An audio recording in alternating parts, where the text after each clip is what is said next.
A common definition of transformation is a thorough change in form.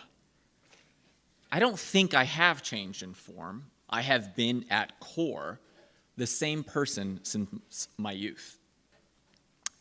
But I have revealed something that was hidden in myself, and that revelation has led to a transformation of those around me.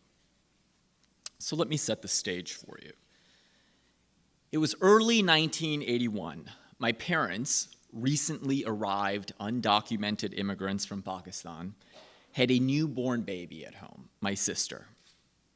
And in the dead of another brutal Chicago winter, my mom learned some horrible news. She was pregnant with me. They lived in a small apartment with two other families. They had very little income. They didn't even understand what a savings account was. And they lived in constant uncertainty about their status here in this country as undocumented immigrants. Ultimately, they relied on the support of their family and our community. Fast forward several months, and there I was. As a child, I was studious and disciplined. I rarely left my mother's side. I am, as you heard Tasneem earlier, an Ismaili Muslim, and I essentially lived in our mosque, referred to as a Jamaat Khana. I was there constantly. I was involved in youth programs. I was leading groups and community service activities. I was cleaning up. I was doing whatever I could do. I was really focused as a child on making not just my family, but my entire community proud of me, proud of us. I remember when we were kids, though, my sister and I, my mom and my dad, we didn't have a lot of money.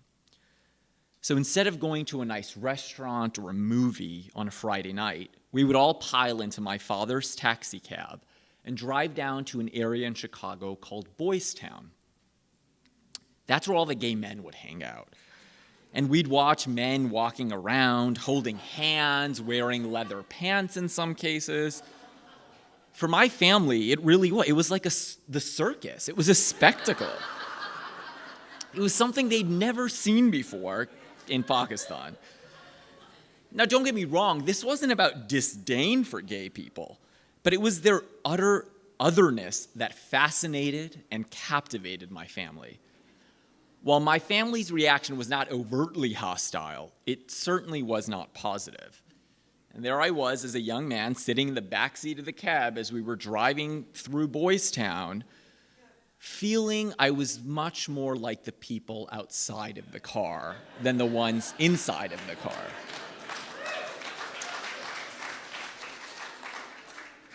There's my revelation. So at 16, I couldn't wait to get out of the house. So at 16, I ran off to college. By 20, I had graduated at the top of my class at Cornell and headed to law school at Columbia. Thanks. Now, New York was a fierce and feverish city, a city in which there is no time to be anything other than who you really are. My very first night in the city, I went to walk around the West Village. I knew I needed to be true to myself and live life as the gay man that I was and had always been. In my third year in law school, I met my husband, who is now my husband, Bjorn. He's Swedish and he's Christian and he is perfect in every way. And he's here. Wait till you see him. With Bjorn and because of Bjorn, I decided I could no longer hide who I was from my family. I came out to my mom and sister at the age of 23. This is horrible. I did it the day after my dad died. Their reaction. I figured if they were grieving already, might as well get it over with. My sister's response was, when I said I'm gay, my sister's response was, well, duh. My mother's response was fear and shame and sorrow for what she felt she had lost in me. Most of my huge extended family, my mom's 9 brothers and sisters, my dad's 4, countless cousins in Pakistan and spread throughout the country, came around eventually, but it took my mom years. She had never known an out gay person. She had never wanted to. To be clear, my mother proclaimed her love for Bjorn throughout this entire period. She just wished that this was a phase I was going through. Why can't you and Bjorn just be friends? But let me tell you, that train had left the station a long time ago. Over time, she did come to accept me. It took a lot of work. I had to help her see that I could be an out gay man and live a good life, that I had found someone whose love for me was without parallel. And my mother's mind opened. Her heart opened. But it wasn't like a Hallmark movie where Bjorn gave my mom a kidney and suddenly she sees the light. Okay, she didn't go from caterpillar to butterfly overnight. It didn't work that way. I think it rarely does. Her transformation took time. It was a slow acceptance through exposure to who I was, who Bjorn was, who we were together. When Bjorn and I got married 2 years ago, she insisted on a traditional Pakistani wedding ceremony where she could play the role of doting mother of the groom.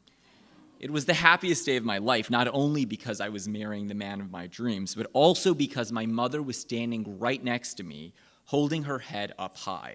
And this woman, who in the past would sweat, physically sweat, when her friends or anyone else in my community asked, "When's Moez getting married?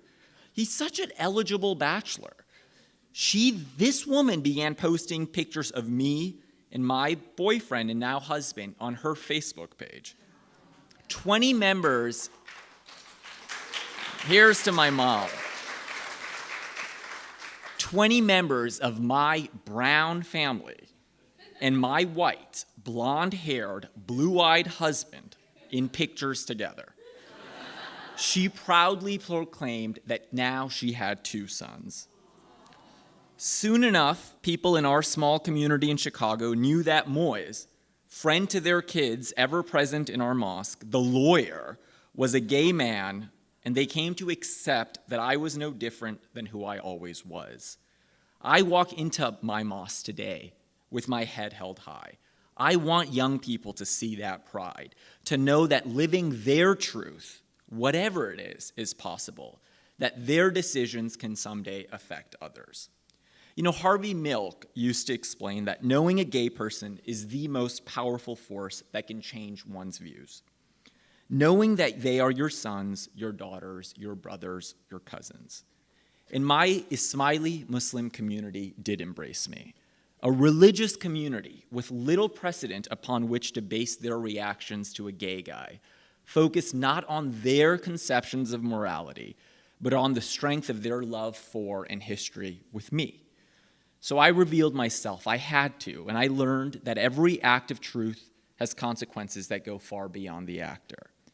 So my revelation resulted in my mother's transformation, which resulted in, I believe, the transformation of my community.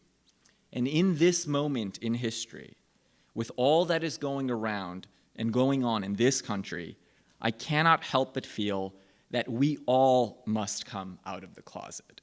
And with time and with compassion, we must help others see that we are here and that our humanity is no different than theirs. Thank you.